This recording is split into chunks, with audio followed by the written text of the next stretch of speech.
Let's get this party started. So for everybody out there, this is Trisha. She is one of our rock star agents here in the Kansas City area. So just to put it in perspective, Trisha did about a little over 9.7 million in volume last year. And again, to put that in even more perspective, here in Kansas City, we're not a luxury market. We're not a destination market like a lot of the other guys are. We still have homes that are in the low twos here. So to be able to get, that 9.7 million in volume, that takes a lot of hustle. And she did it. She is an absolute rock star. How long have you been in real estate now, Trisha? I am going on 11 years this summer. Wow. That's quite a bit longer than a lot of the other agents that we have in the office. That's almost as long as I've been doing it. So that's pretty awesome. Time flies. Yeah. So one of the questions I always like to ask is why real estate? Why'd you get into real estate? Great question. Okay, so everybody has a story, right? And I love people's stories. And as a background, I was working on my master's degree in political science and doing research, right? Just research all day long, lots of spreadsheets, which I love. And I found myself digging into people's stories and what primarily women who advanced far with a political career. I will preface by saying I have no political aspirations whatsoever, but I found it interesting. And while doing research, I wanted to become more and more engaged with my community. And the stars kind of aligned. My husband, then boyfriend at the time, started expressing interest in purchasing a home.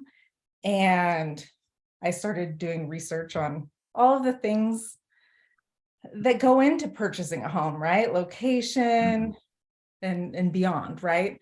And so he kind of suggested that I take a class over the summer, and the rest is history. I mean, I was hooked and started at our brokerage and worked as right when I very first got started, so really, like, going back to your question, why real estate, is I love helping people. I love being engaged with my community. I love meeting new people, and real estate is it's amazing, right? It's one of the Absolutely. main pathways to success in the American dream, right? That's right. And, you kind of hit the nail on the head. You love helping people. Real estate is a relationship-based business. And in my opinion, I'm a big fan of mindset. I think if we can all get into the mindset of, going into situations with clients, not hoping to get a commission, but hoping to be of service, hoping to help somebody, you're literally helping somebody through the biggest financial decision of their entire lives. And just being of service and trying to help them in every way possible. And if you can do that and keep that mindset, in my opinion, as long as you're doing the day-to-day things every day, you will be successful in this business. So another question for you. So if you can think back to when you first started in real estate, what advice would you give some of our newer agents? Like what did you do in the first 100 days, let's say, to just jumpstart your business and really set yourself on the right path? Showing up is huge. Yeah. Right. Yep. So, you basically take a couple classes, you take a test, and you align yourself with a broker that holds your license. And they're like, go sell some houses, kid. Like, yeah. So showing up is huge. So really just coming into the office, I would come into the office every day and really, like, people are like, you should be calling people. You should be making those connections. But, at the beginning, it's so awkward. So what I started by doing literally the first 100 days was listening. There's agents in our office that have been in the business much longer than myself, and just hearing their conversations with their clients, with other agents in the office, that was huge and powerful as far as like providing information on the roller coaster of what Oh real yeah. estate can be for people. And then paying attention to who the top producers are and seeing like how they needed help. So really within my first year of being in real estate, I started working for another agent in our office. Mhm. Just kind of odds and ends, but really just for the goal of being a fly on the wall Yeah. and holding open houses and just trying to be a part of it and taking in as much information as possible. Oh yeah. Reading the contract, as awkward as it is, practicing writing the contract. Mhm. Um, Reading the contracts, super helpful. Oh yeah, understanding that contract is super helpful. I say this all the time, especially to some of our newer agents. Just come to the office and come be in here, regardless if you have anything to do. Just being here and having those conversations with other agents and listening to those conversations with other agents is going to make you a better real estate professional. It's one of those things. You're the CEO of your own business. Nobody's making you get off the couch at home, but if you can come into the office, regardless if you have anything tangible to do, just being around other like-minded people is going to make you better at your job. So I mean, definitely well done on that, and it shows that you've done a well job in your production so far last year, and even this year you're already off to a rock star start. So going off of the last question, what advice would you give to a newer agent right off the bat? Just got their license last week. What would you tell them to do right now? Well, take into consideration what you're passionate about and what you're Mhm. good at, right? Like, so I'm coming from a research background. Yeah. I love spreadsheets. This is not the most common, you know, characteristic of a realtor as far as like what I think of as being a realtor. But so focusing on that because I love that and I love providing with people with as much information as possible to make informed decisions. Mhm. I think that is really helpful. And just keep devouring information, right? Like Yeah. there's so many great books out there. And sometimes it can be a little overwhelming. So one of the first books that I read as a newly licensed agent was The Go Giver. Yep. Um, Great book. Such an easy read, really positive, great for mindset, and makes you think about the ways that you can really help people. Yep, I agree. And just to piggyback off that, to anybody who's listening, my two books that I always recommend to agents, one is The Miracle Morning for Real Estate Agents. I'm a huge fan of just establishing that morning routine. I've had the same morning routine for probably 10 to 12 years now, and I stick to it perfectly pretty much every single day. I think that was a huge part of my success as an agent. And then the second book, Ninja Selling. Huge fan of that book. It's just kind of a blueprint for your business, and it will actually help you predict your commissions. I know a lot of agents are like, that you got commission brain. You're like, when am I going to get a next one? But if you're able to do all those little things in that book that help you structure your business, you can start to predict those commissions. And life as a 1099 becomes a little less stressful. So I want to dive into daily tasks. I remember when I first started out, there would be many times where I'd be like, well, I just don't know what to do today. I have no idea. What am I supposed to be doing right now? And so just having tangible things to do every single day that'll make you better at your job. So a few things that I wanted to dive in with you, like what do you do? So obviously one of the things we should be doing every day is prospecting and trying to do lead gen, right? You have to have some type of lead gen to be good at this business. And I just kind of wanted to touch on base with you. Like, what are you doing to prospect and to lead gen day to day? Great question. So going back to one of the books you recommended, Ninja Selling, right? Yeah. That was one of the greatest classes I could have taken with Larry Kindle, right? I mean, life-changing. So really, Mhm. like my daily routine focuses around the schedule that that was kind of put out there within ninja selling. And that's, in the AM, I'm working on my business. In the afternoon, I'm working in my business. And so each day I'm looking at what new listings have hit the market, kind of at a kind of an aerial view, not getting too into the weeds, and thinking about who would be interested in these homes. And if I can send them to one of my contacts, great.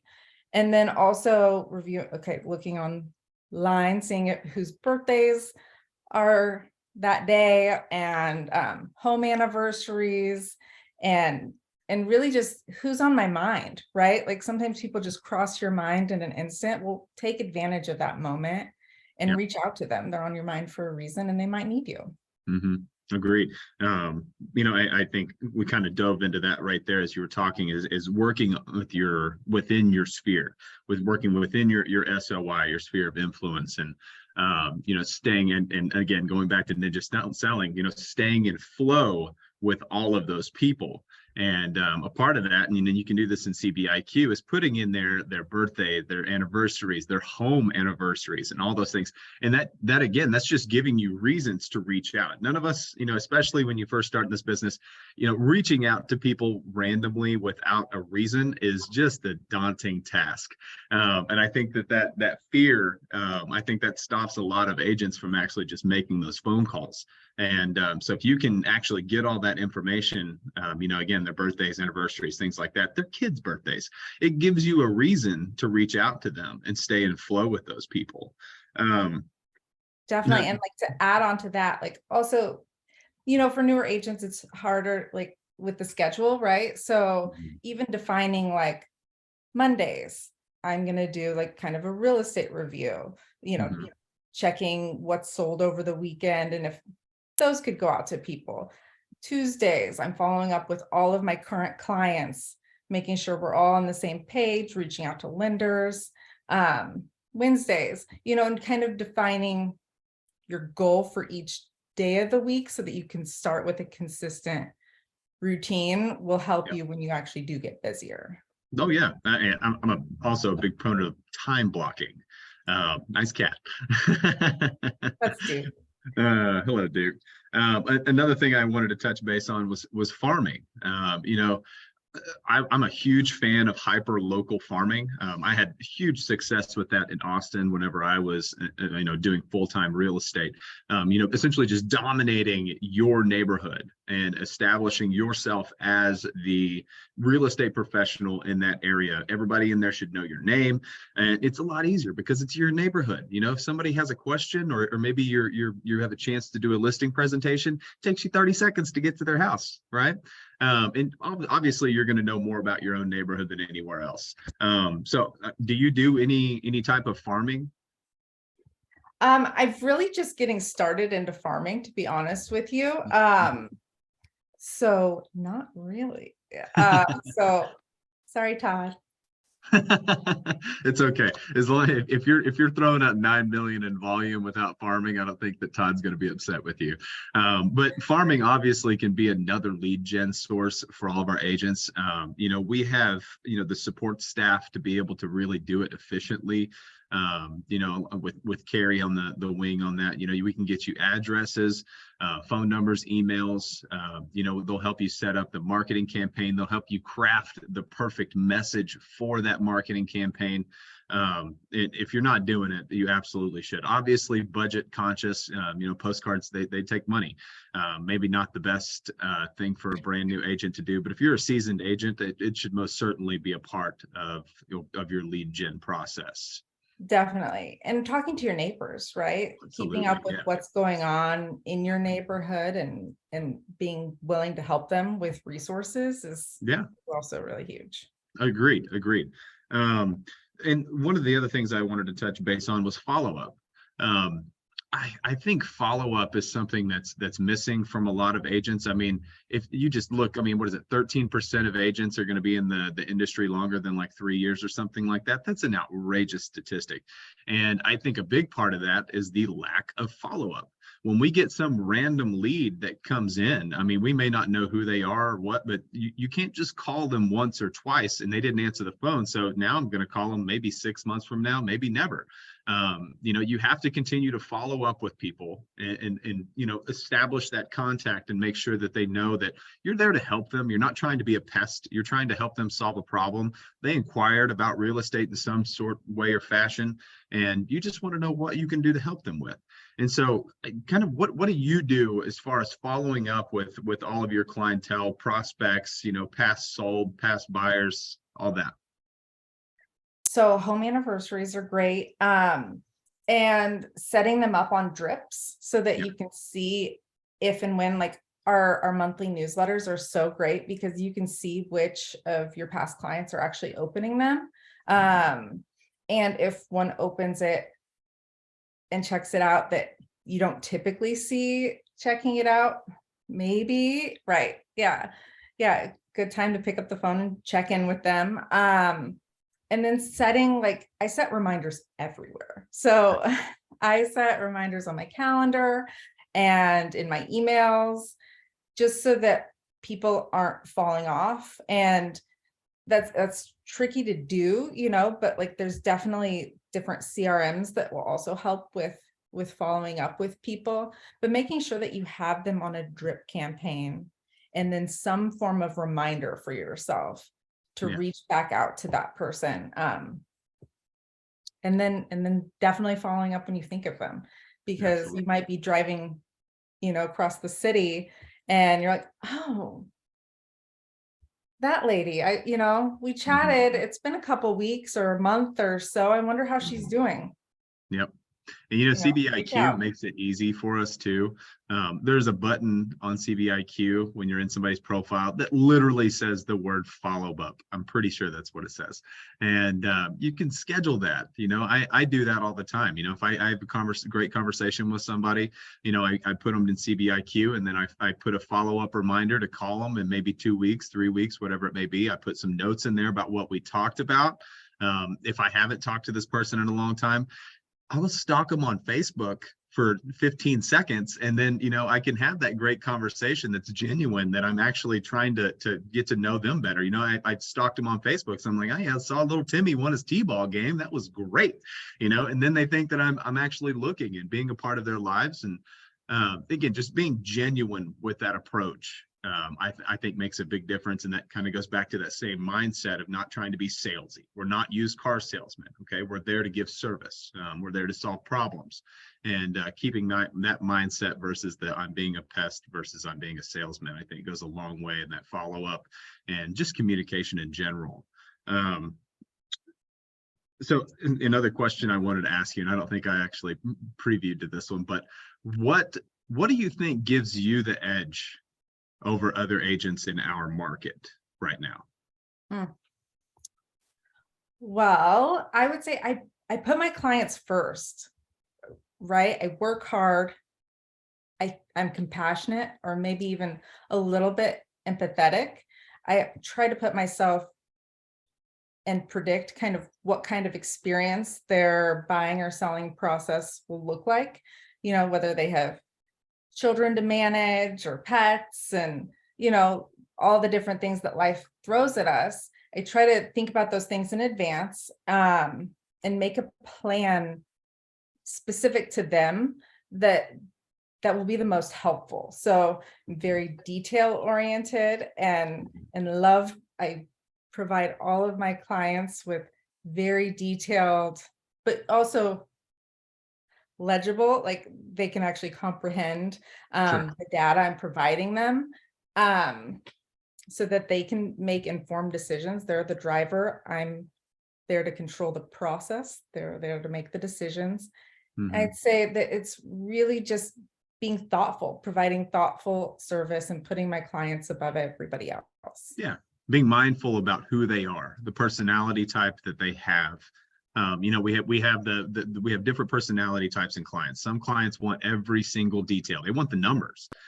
Some clients, they don't care. They just want to make it through, right? And understanding that different personality type and be able to cater your service to their personality type, it goes a long way.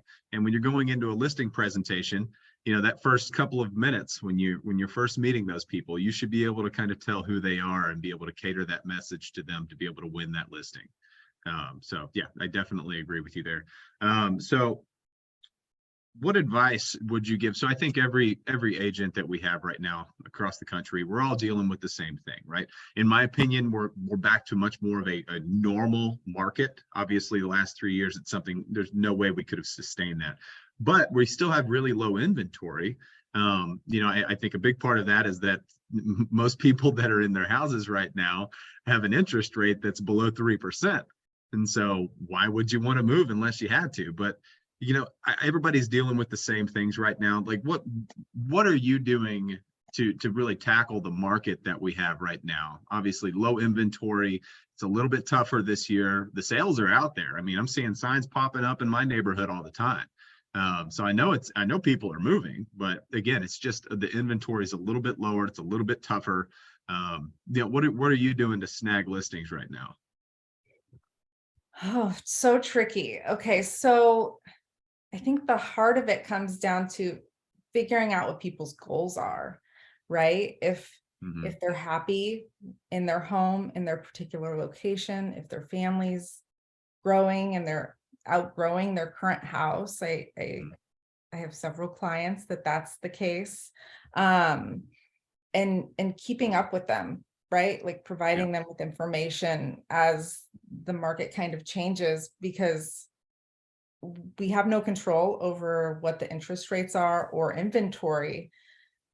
But are you going to wait, you know, for a year or so? It's hard to, you know, it's hard to predict the future, but there are some things we have control over, right? And moving forward and finding the right home and Yeah. location is, you know, just reminding them of their goals. Sure. And you know, you kind of said it right there. You know, life change. You know, anytime there's a big life change within a family, whether that be, you know, a growing family, kids are getting out of the house, you know, divorce, marriage, whatever that be, life change, there's almost always a real estate transaction that follows behind that. So again, going back to staying in flow with your clients, if you're staying in flow, you know that the wife is pregnant with their third kid and they only live in a 3-bedroom, 2-bath house. And so you know that that's going to happen eventually. So staying in flow and staying top of mind with those individuals who are going through that life change, that's going to get you listings every time. That's right. That's right. Well, does anybody have any questions for Trisha? I guess we have a chat box down here. Let's see here. Anybody? This is your one chance. She's a rock star. What do you bring? What do you bring or prepare for a listing appointment? Great question, Carrie. Okay, so whether or not I've walked through that house before, I always do research up front, right? I pull the comps. I'm looking at the highest price per square foot that's supported. I'm looking for the lowest price per square foot and an average, so that I generally have an idea of what that home could potentially list and sell for when I'm walking through the doors. And I use Moxie Present at my listing appointments. And so I prepare, I have a listing presentation that I revisit regularly and update it with my statistics, company statistics, and the services I provide. And I come with, you know, my iPad and then a couple of printouts to leave with them that are nice representations of our marketing that we provide. So that just as a nice reminder of what I offer, and then I provide that information and marketing samples. Sure.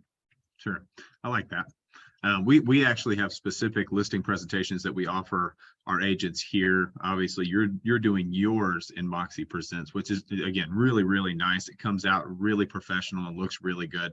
A lot of the marketing material that Coldwell Banker itself offers is above and beyond. You know, I've been a part of 3 other brokerages before I landed in Coldwell Banker, and the marketing material that we get through Coldwell Banker and just Distinctive Properties in general is far beyond anything that I had ever you know, been able to have beforehand at any of the other brokerages I've been a part of. So, any other questions?